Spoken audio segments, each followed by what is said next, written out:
33 කෝටියක් ඉන්නේ ඉන්නවද? නැත්තම් එහෙම ඉතින් ඔයාලා ගොඩ දාන්න කෙනෙක් නැහැ. 33 කෝටියක් ඉන්නේ හින්දා ජනගහන දෙකයි ගානන්නේ කොටි. එක්කෙනෙක් වෙනම දෙවියෝ සෑහෙන ගාන 15කට ආසන ගාන 10 පැනලා ගාන බලා ගන්න ඉන්නවනේ. හරි. ඒක ඉතින් අවුලක් නැහැ. ඒ රැකවරණේ අපි වෙනුවෙන් තියෙනවා. ඒ රැකවරණේ තියෙන ඉන්න හොඳ මිසක් නැත්තම් ඉතින් අම්මෝ ලේසියෙන් ගොඩ දාන්න බෑ. හරිද? හරි. හරි. අපි කතාව ඉස්සරහට එනවා. ටග්ගල ඉවර කරගන්න. ඔයා ආවොත් මට මුලින්ම වාට උගන්නන්න පුළුවන්. ඔයා එන්නේ නැතුව හිටියොත් වාට මේ පාඩමත් අත්තරන ගණන් බවට පත් කරගන්න පුළුවන්. ඒකත් අත්තරිනවා. ත්‍රිකෝණමිතියත් අත්තරිනවා. අනුකලන ඒකත් අත්තරිනවා. හරිද? අපරාධය වයසට ගියේ. හරිද? ඇත්තටම අපරාධය වයසට ගියේ. අර මිනිස්සු ඉන්නේ වයසට ගිහලා කිසියම් ප්‍රයෝජන වැඩක් නැහැ වගේ කියන්නේ කිව්වොත් සමහර අය ඉන්නවා. දැන් මිනිස්සුන්ට අපහාස කරනව නෙමෙයි. දැන් ඔය ගෙදර සමහරලාට එනවා මේ උයන්න උදව් කරන්න අපි ගන්න අය ඉන්නවනේ. ඒගොල්ලෝ වයස අවුරුදු 50යි 55යි. උයන්න බෑ. හරිද? ජීවිත කාලෙම කළ දේ රස්සාවට උයන එක. හැබැයි උයන්න පුළුවන් කන්න බෑ අපිට. හරිද? එයාට උයන්න පුළුවන්. හරිද? ඊට වඩා අපිටත් උයාගත්ත හැකි. හදිස්සියට. හරිද? උමනා නම් උයන්න නැති වුණාට මං කියන උමනා නම් ඊටත් වඩා මොකක් හරි ගැට ගහගත්ත එක ලොකු දේවල් කරගන්න බැරි වුණාට හදිස්සියට මොකක් හරි දේ ෂේප් කරගත්ත හැකි. ඒ කියන්නේ එයා නිකම් වයසට ගිහලා තියෙන. එයාගේ වෘත්තිය ඇතුළේවත් විශේෂීකරණය වෙලා නැහැ. හරිද? මොකද ඒක එහෙම වෙන්නේ බෑ. රස්සාවටම කරලා තියෙන උයන එක උයනේවා නිතර කන්න බෑ. එහෙම මට ඉස්සර ජීවිතේ හැම එකකින් මම කරන්නේ. මොකක් හරි මිනිහෙක් හිතන්නකෝ පාර මේ තනකොළ කපනවා කියලා. රස්සාවට තනකොළ කපපු එකට අපිට තනකොළ කපන්න පුළුවන් වෙන්නේ බෑ. හරිද? අපි හදිසියෙ තනකොළ කපනකොට නමුත් උඩ තනකොළ කපා ගන්න බෑ. නෝ කරපුවා මේකේ බඩු තැන් තැන් වල නම් දාලා යන්නේ. ඔය ඉගෙනගෙන නැහැනේ. ඒ වගේ සමහර අය මැස් කරන ඊයේ මේ සෙන්සුරාද ගම්පහ පන්තිය දෙනවා ළමෙක් මට ඒ වගේ ඉන්නවා. ඒ නිසා මේ කියන්නේ කමන්න විනාඩියක් අරන් කියන්නම් ඈ. 26 පන්තියේ මම 26 පන්තියේ ප්‍රවේග කාල ප්‍රස්තාර පටන් ගන්න තුන්වෙනි දවසද කොහෙද? ළමෙක් කියවලා ඇවිල්ලා මම ගානක් කියලා යනවා. යා නිකන් අහන්නේ මෙන්න මේ වගේ කතාවක්. අර ප්‍රවේගය මොකද දුරක් වෙනවා වී බෙදී කාලයක් වී බෙදීමේ දන 3යි වී බෙදී ෆොන්නම කොහොම කියන්නකෝ මම ඉතින් කියනවා පන්තිදී කතා කරන භාෂාව මේක පොදු හරි අරන් ලියන්නත් පුළුවන් කතා කරන භාෂාවේ වී බෙදීමේ පද 1යි වී බෙදීමේ පද 3යි එව්ව අතර මොන හරි එව්ව එහෙකට එව්ව 3කට එව්ව 4ක් කියන්නේ එව්ව 8ක් නේ කියලා ඔන්නෝම කියලා එළම ඔන්නෝක පැටලලා තමයි එවිලා හැව්වේ එයා මේ සෙන්සර් තමයි අලුතෙන්ම පන්තියට ඇවිල්ලා තියෙන්නේ මම උගන්න තුන්වෙනි දවස් වගේ ඒකට මම එලා මේ කොහොම හරි කියලා දුන්නා කියලා දීලා අතේරුණායි කියලා කිව්වා ඊටසේ මේ මට එදා ආවක මම ඊටසේ ලියලා දෙනවා අලුතෙන්ම ආපු ළමෙක් හින්දා ඔයා ප්‍රවේග කාල ප්‍රස්තාර මුල් ටික බලලා මෙහෙම කරලා එන්න කියලා මං ලිව්වා ලියලා දුන්නා යාට කොලේක කෝල් සෙන්ටර් එකෙන් මේක ඉල්ලගෙන බලලා දෙන්න කියලා. ඊටසේ ළමයා මේ මට කියනවා මම 27 කරන්න ඕන ළමෙක් නේ. මේ 26 පන්තියට ඇවිල්ලා තියෙන්නේ 27 කරන්න ඕන ළමෙක් කියලා. මං කොහෙනම් ඔයා හොඳයිනේ මේ අවුරුද්දක් කලින්නේ හැබැයි පුතේ පොඩ මහන්සි වෙන්න ඕනේ මහන්සි වෙන්නේ නැතුව නිකාම්ම හිටියා කියලා මේක හරියන්නේ නැහැ. මම මහන්සි වෙන්න ඕනේ. මේ පාඩම් ටික මම ලියලා දෙන්නම් පිළිවෙලට අර පව් ඉතින් මමත් ඉතින් ගුණානේ මම පව් ඉතින් කියනවා හත්භාවයෙන්ම කියනවා ගුණා වගේ වෙලාවත් තරම්. හරි මං කියනවා ඔයාට එහෙම ස්ට්‍රෙස් එකක් නැතුව ඔයා පාඩම් ටික හිමින් බලාගෙන යන්න 27 ටික හොඳටම කරන්න 26 ටික පීඩනයක් නොවන ආකාරයට පැත්තකින් බලා යන්න කියලා. ඉස්සෙල්ලා මම කියනවා සර් මම 24 එන්නේ නැහැ කියලා. මම කොහා කියනවා 27 වෙනස කෙනෙක් හරි ඉගෙනද? නෑ 27 ඉගෙන ගත්තේ නැහැ කිව්වා. මං කොහේ කියන්නේ? නෑ මට අයියා කෙනෙක්ද කවුද කිව්වලු මේ 27 තමයි ආ දැන් කරන්නේ මේ 27 ඒවා මොකුත් බලන්න ඕනේ ඒක ඉස්කෝලෙන් අල්ල ගන්න මුල් පාඩම් ටික දැන් පාඩම් හිතන්නකෝ ඒලෝ සිලබස් එක කියන්නේ මේක නම් දැන් එයා එකපාරට 26 මුල බලන්න ඒ කියන්නේ 24 ජොයින් වෙන්නෙත් නැහැ හරි දැන් මම ෆිසික්ස් වල දැන් ෆිසික්ස් වලට දැන් 26ලු මේ සෙන්සර් ජොයින් වෙලා තියෙනවා ෆිසික්ස් පන්ති වල 26 දැන් යාන්ත්‍රික විද්‍යාව මේවර යාන්ත්‍රික විද්‍යාවෙන් පස්සේ තමයි ෆිසික්ස් වලට එන්නේ හරිද ඔයාලට මං කිව්වම තේරෙන්නේ නැතිද මේ කියන කතාව. එතකොට එයා කියලම 27 මගේ 26 පන්තියට එන්නේ මේ මුල් ටික නැතුව. එයා හිතන්නේ මේ මුල් ටික ඉස්කෝලේ පටන් ගත්තාම ඉස්කෝලේ මුල් ටික අල්ල ගන්නවා. පන්තිය මෙතන ඉඳන් කරා යනවා කියලා. තේරෙනවද නැවතත් කියන එක.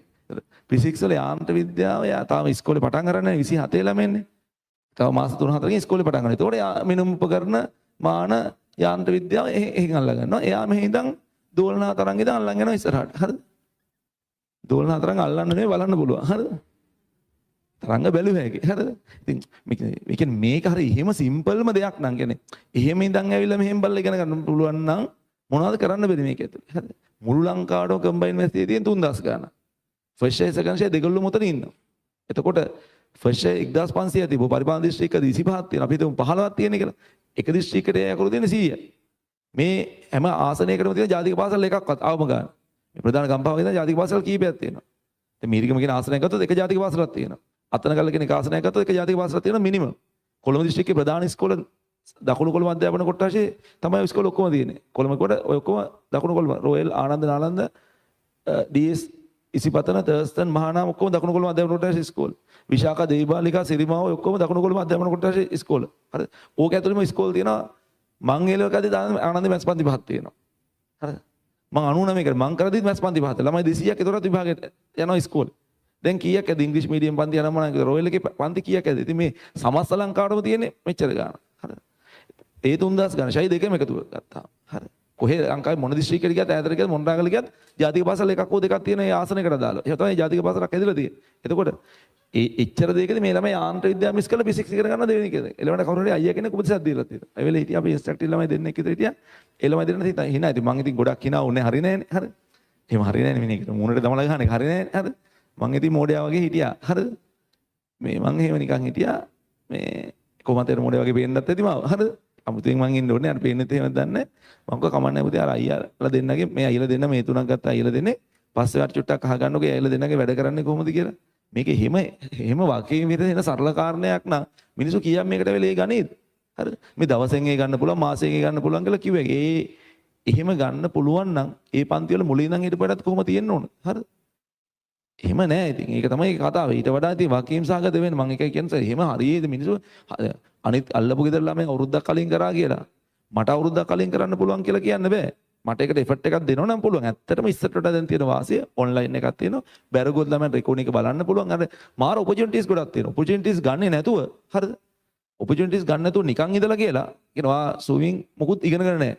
එක පාට කොහේ හරි තියෙනවා ස්විමින් තරඟාවලියක් තියෙනවා, කම්පිටිෂන් එකක් තියෙනවා, ටූර්නමන්ට් එකක් තියෙනවා.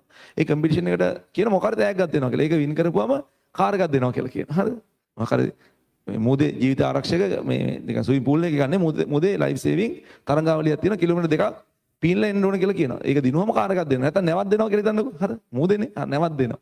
හරි. එතකොට මේ ඔයා කවදාවත් පීනලා එක පාට නැවක් දෙන හින්දා ඔයා යනවා ඒක පීනන්න මුද පීනන්න. ඔයා පීනලා නැහැ. ඔයාට පීනන්න බෑ. හරි.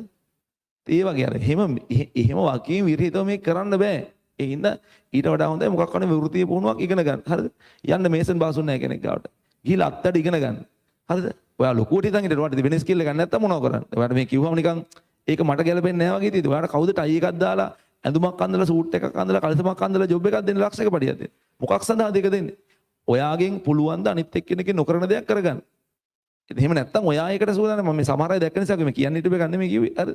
උදේ පාන්දර කියන්නේ හිටපු එක නෙමෙයි සමහර අයට ගිය සතිය උගන්නපු ටික බෑ. ඉතින් ගිය සතිය බලලා නැහැ. ඔය ඉන්නවා ඉතින්. හරි. හරි. ඒක තමයි මම කියන්නේ. සනත් අන්දසිරි මහත්තයා සින්දුවක් කියනවා අහලා ඇති නේද? මගේ රට දළදා හිමි සරණයි කියලා. හරිද? අතීතේ කිව්වේ හරිද? ඔයගොල්ලෝ සමහර අය මතක් කරා. රටට දළදා හිමි සරණයි මගේ දෙයට දළදා හිමි සරණයි කියලා. යා කලින් ඉඳන්ම ඔක කිව්වේ. මේ සමහර අය මතක් කරලා. හරිද? හරිද? හරි කරයි අප. හරිද? ඒ පුතාලට සියලු දෙවි දේවතාවුන්ගේ පිටයි 33 කෝටියක් ඉන්නේ නේද? නැත්තම් එහෙම ඉතින් ඔයාලා ගොඩ දාන්න කෙනෙක් නැහැ. 33 කෝටියක් ඉන්න හින්දා ජනගහන දෙකයි ගානන්නේ කෝටි. එක්කෙනෙක් වෙනෙම දෙවියෝ සෑහන ගන්න 15කට ආසන ගන්න 10 පැනලා ගන්න බලා ගන්න ඉන්නවනේ. හරි. ඒක ඉතින් අවුලක් නැහැ. ඒ රැකවරණේ අපි වෙනුවෙන් තියෙනවා. ඒ රැකවරණේ තියෙන ඉන්න හොඳයි මිසක් නැත්නම් ඉතින් අම්මෝ ලේසියෙන් උඩ දාන්න බෑ. හරිද? හරි. අපි ඊළඟ ගන්න. හිතට අමාරු ඒකයි මේ කිව්වේ. හරිද?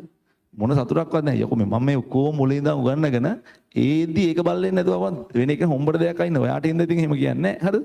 වෙන එක නේ හොම්බට දෙයක් අයින්න ඕනේ. එහෙමයි ඉන්නව මෙතන. හරිද? පුළුවන් නම් යන ගන්න ඕනිකයි ඉන්නකම යතිය. මම අයින්න තුන්නේ. හරිද? අපි මේක